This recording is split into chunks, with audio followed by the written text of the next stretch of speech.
골로새서 4장 2절에서 6절 말씀 함께 같이 읽도록 하겠습니다. 기도를 계속하고 기도에 감사함으로 깨어있으라. 또한 우리를 위하여 기도하되 하나님이 전도할 문을 우리에게 열어주사 그리스도의 비밀을 말하게 하시기를 구하라. 내가 이 일 때문에 매임을 당하였노라. 그리하면 내가 마땅히 할 말로써 이 비밀을 나타내리라. 외인에게 대하여는 지혜로 행하여 세월을 아끼라. 너희 말을 항상 은혜 가운데에서 소금으로 맛을 냄과 같이 하라.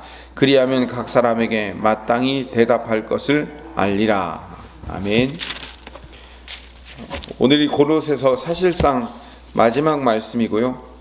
내일 4장 7절부터 18절까지의 말씀은 끝인사, 그리고 인사말, 그리고 골로새 교회의 여러 사람들에게 안부 인사를 전하는 이야기로 사실상 골로새서가 끝나게 됩니다.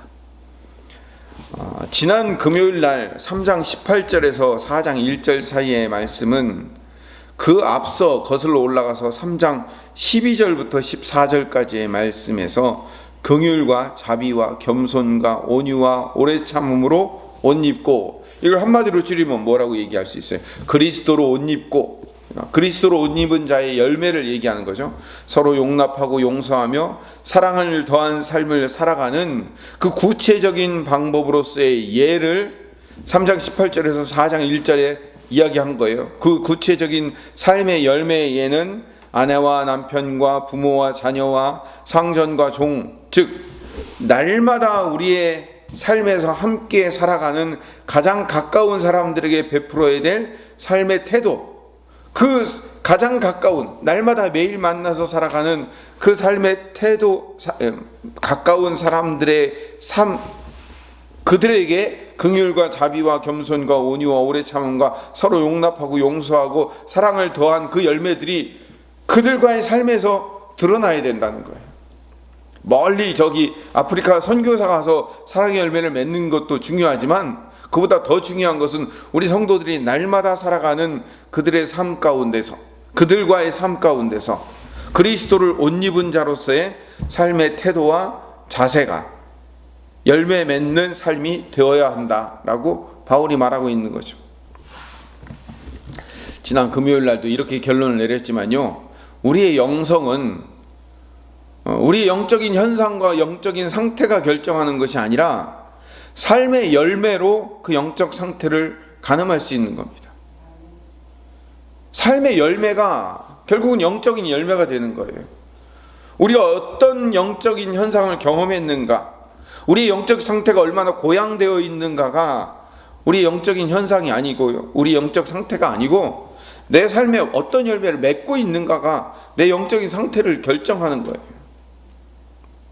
그래서 기도하고 말씀 읽고 찬양하고 예배하는 이 모든 일들은 그 삶의 열매, 그리스도로 옷 입은 삶의 열매를 맺기 위한 영적인 도구들이에요. 그러니까 목적은 어디에 있냐면 목적은 도구에 있지 않고 열매에 있는 겁니다.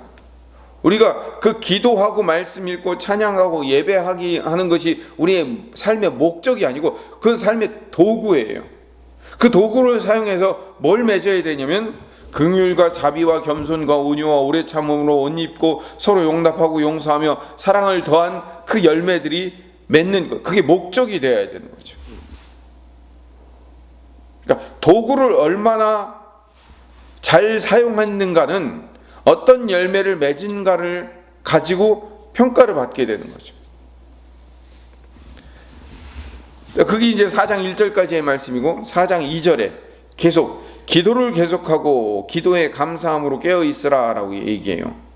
기도를 계속하고 기도에 감사함으로 깨어 있으라는 얘기는 방금 제가 말씀드린 대로 우리의 그리스도로 옷 입은 자로서의 삶의 열매를 맺기 위해서는 우리가 계속 기도하지 않으면 열매를 풍성히 맺을 수 없기 때문에 그런 거죠. 도구를 사용하지 않으면 안 되니까요. 3절에 또한 우리를 위하여 기도하되, 우리가 누구예요? 바울 일행을 위해서 기도하되, 바울 일행을 위해서 중보기도를 해주기를 바라는 거예요. 지금 로마 감옥에 갇혀있는 바울과 그 바울을 옆에서 돕고 있는 자들을 위해서 기도해달라고 부탁을 하면서 어떤 기도를 해달라고 부탁하냐면 하나님께서 전도할 문을 바울의 일행에게 열어주어 그리스도의 비밀을 한마디로 줄이면 복음이죠. 복음을 말할 수 있도록 해달라고 중보기도를 요청하는 겁니다. 지금 바울은 감옥에 갇혀 있어요. 감옥에 갇혀 있으면 복음을 전할 수 있을까요? 전할 수 없잖아요. 근데 바울이 복음을 전할 수 없는 그 로마의 감옥에 갇혀 있음에도 불구하고 골로새 교회를 향해서 우리를 위해서 좀 기도해 달라고 얘기해요. 내가 그리스도의 비밀을 전할 수 있도록 해달라고, 복음의 길을 열어달라고 중보기도해 달라는 거죠. 그러니까 바울이 온통 머릿속에 있는 핵심은 뭐냐면 그리스도의 비밀, 즉 복음을 전하는 일이기 때문에 이런 중보기도를 요청하는 거죠. 바울이 나를 좀 이 감옥에서 평안하게 해달라거나 복된 길이 좀 열리게 해달라거나 아니면 빨리 빠져나올 수 있도록 해달라고 그렇게 기도하는 게 아니고 복음을 전하게 해달라고, 어떠한 상황 속에서도 복음을 전하게 해달라고, 복음을 전할 기회가 생길 수 있도록 해달라고 기도를 부탁하는 거예요. 3절 후반절에 바울은 이 일이 뭐냐면 그리스도의 비밀을 전하는 일, 다시 말하면 복음을 전하는 일 때문에 로마의 감옥에 갇혀 매여 있다라고 말하는 거예요. 4절로 넘어가 봅시다. 그리하면 너희들이 복음 전파를 위해서 기도를 하면 나 바울이 마땅히 할 말로써 이 비밀, 즉 그리스도의 복음을 전달하고 드러내고 나타낼 수 있다라고 중보 기도를 부탁하는 겁니다. 5절에 외인이 누구냐면 예수 그리스도를 믿지 않는 교회 밖의 사람들을 외인이라고 부르는 거예요. 그 외인들에게는 지혜롭게 행하여 세월을 아껴야 된다라고 권면을 해요. 이 말이 좀 이거 문맥상 읽을 때 부드럽지 않죠. 외인들, 예수 믿지 않는 사람들 앞에서는 지혜롭게 행을 해서 세월을 아껴야 된다. 이 세월을 아껴라라는 말 앞에 번호가 쓰여져 있죠. 그렇죠? 난회주로 내려가 보세요. 뭐라고 바꿔 쓸 수 있습니까? 기회를 사라라고 바꿔 쓸 수 있습니다. 기회를 잘 선용하고 활용하라 이렇게 번역하는 것이 문맥상 적절합니다. 그러니까 외인들에게는 지혜롭게 행하여 복음을 전할 수 있는 기회를 만들어라 이 얘기를 하고 있는 거예요. 그러니까 세월을 아껴라라는 말보다는 기회를 사라, 기회를 잘 선용하라 라고 번역하는 것이 문맥상 적절한 겁니다. 늘 성경은 문맥상 읽어야 적절한 해석을 할 수 있는 겁니다. 세월이 짧기 때문에 시간을 아껴 써라 라는 그런 의미보다는 더 큰 의미가 있어요. 지혜롭게 행동하고 말함으로 복음을 전달할 수 있는 기회를 만들어야 된다 이 얘기예요. 사도 바울이 아까도 말씀드렸죠. 사도 바울이 온통 머릿속에 있는 관심은 뭐라고요? 복음 전파, 그리스도의 비밀을 전달하는 거기 때문에 나도 그렇게 하지만 나를 위해서 기도할 때도 그 복음이 전달될 수 있도록, 그리스도의 비밀이 전달될 수 있도록 나를 위해서 중보 기도해달라. 외인들, 너희들도 그 외인들 앞에서는 지혜롭게 행해서 그 복음을 전할 수 있는 기회를 사라, 기회를 만들어라 라고 충고를 하는 겁니다. 6절에 그러기 위해서는 너희 말을 항상 은혜 가운데서 소금으로 맛을 냄과 같이 하라 라고 권면을 해요. 우리가 어떤 말을 하든지 항상 하나님의 은혜가 지배하는 곳에서 말하는 것처럼 소금으로 맛을 내듯이 맛깔스럽게 말하라 라고 권면하는 겁니다. 이게 번역을 하면 이렇게 번역하는 것이 가장 적절해요. 네가 어떤 말을 하든지 맛깔스럽게 얘기해야 복음을 전도할 수 있는, 그리스도의 비밀을 전할 수 있는 기회가 생긴단다 라고 얘기를 하는 거예요. 그러니까 쉬운 번역 성경으로 이걸 이렇게 번역해놨어요. 소금으로 맛을 낸다는 말을 친절하고 분별력이 넘치도록 하라 라고 번역을 해놨는데, 이거보다 더 좋은 번역은 이거예요. 맛깔스럽게. 이게 훨씬 번역상, 이게 문맥상 좋아요. 그러니까 앞서 기회를 사라, 기회를 선용해라 라는 말과 같은 의미예요. 지금 같은 말을 반복하고 있는 거예요. 이런 얘기죠. 같은 말을 해도 맛깔스럽게 말하면 하나님의 은혜가 넘치게 된다 이 얘기를 하고 있는 거예요. 상대방을 축복하고 용기를 북돋아주고 감사해주고 위로하는 말을 해주면 그게 맛깔스러운 말이에요. 소금으로 맛을 내는 거가 같은 말을 이야기하는 거죠. 여러분, 음식에서 제일 중요한 게 뭐예요? 간이죠. 간이 맞아야지 그 음식이 맛있는 거예요.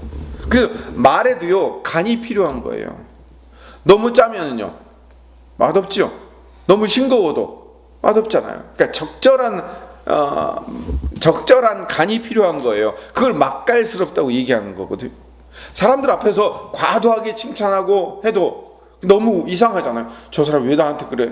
나 뜯어먹게 있나? 왜 그래? 라고 경계하게 되는 거예요. 칭찬이 부족해도 안 돼요. 너무 과해도 안 돼요. 적절한 칭찬을 할 때 그 사람이 마음 문을 열잖아요. 권면도 마찬가지예요. 권면을 할 때도 너무 과하게 권면을 하면 상처받아요. 그리고 대충 그 권면을 하지 않고 넘어가도 그 사람이 잘못을 깨닫지 못해요. 그렇게 되면 권면을 하는 것도 어떻게 돼요? 적절하게, 아주 그 맛이 적당하게 맞아야 되는 거예요. 이걸 뭐라고 얘기하면 맛깔스럽다고 얘기해요. 맛을 내야 되는 거예요. 소금의 맛을 내듯이. 오늘 본문의 이야기가 그래요. 외인들한테는, 예수 믿지 않는 자들에게는 지혜롭게 행해서 그들에게 복음을 전할 수 있는 기회를 사라. 그리고 너희 말을 하나님의 은혜 가운데서 좀 맛깔스럽게 맛을 내서 적절한 간을 있게 그렇게 말해야지 그들의 마음 문을 열 수 있다. 그래야 그들에게 복음을 전할 수 있는 기회가 생긴다. 이렇게 지금 말하고 있는 거예요. 6절 후반절에 그리하면 각 사람에게 마땅히 대답할 것을 알리라 라고 하는데, 이거는 원문을 그대로 번역하면 이렇게 얘기할 수 있어요. 여러분은 각 사람에게 어떻게 대답해야 마땅한지를 알아야 합니다. 우리에게 그렇게 알아야 된다고 권면하는 내용이에요. 소금으로 맛을 내는 것처럼 맛깔스럽게 말한다는 것은 각 사람에게 어떻게 대답해야 될지를 잘 알아야 된다라는 말과 같은 얘기예요. 그러니까 우리말 지금 번역해 놓은 그 개역 개정 번역은 약간 오류가 있는 번역이라고 볼 수 있는 거죠. 결론으로 말씀드리면 이렇게 지혜롭게 행하여 복음을 전할 기회를 선용하여 맛깔스럽게 말해야 하는 이유가 뭘까요? 그들의 삶에 결국은 열매를 드러내기 위해서요. 그 열매로 복음을 전하기 위해서 그런 거예요. 우리가 아까도 얘기했던 3장 12절에 긍휼과 자비와 겸손과 온유와 오래 참음으로 옷 입고 서로 용납하고 피차 용서하여 사랑을 온전히 매는 띠로 우리의 삶 가운데 그런 사랑의 열매들, 성령의 열매들이 맺혀가면, 그리고 우리의 입술에서 적절한 맛깔스러운 말을 하고, 그리고 그 복음을 전할 수 있는 기회를 지혜롭게 선용하다 보면 그들의 마음 문이 활짝 열려 그리스도의 비밀, 즉 복음을 전할 수 있게 된다는 거죠. 결국 열매가 맺힌 말과 삶이 필요한 거예요. 선한 열매를 맺기 위해서 그래서 같이 기도를 하는 거죠. 우리 삶 가운데 선한 열매가 맺히고, 그리고 복음을 전할 수 있는 맛깔스러운 말을 함으로 말미암아 복음 전하는 기회를 선용하는 하나님의 백성이 되게 해달라고 기도하시는 이 아침 되시기를 간절히 소망합니다.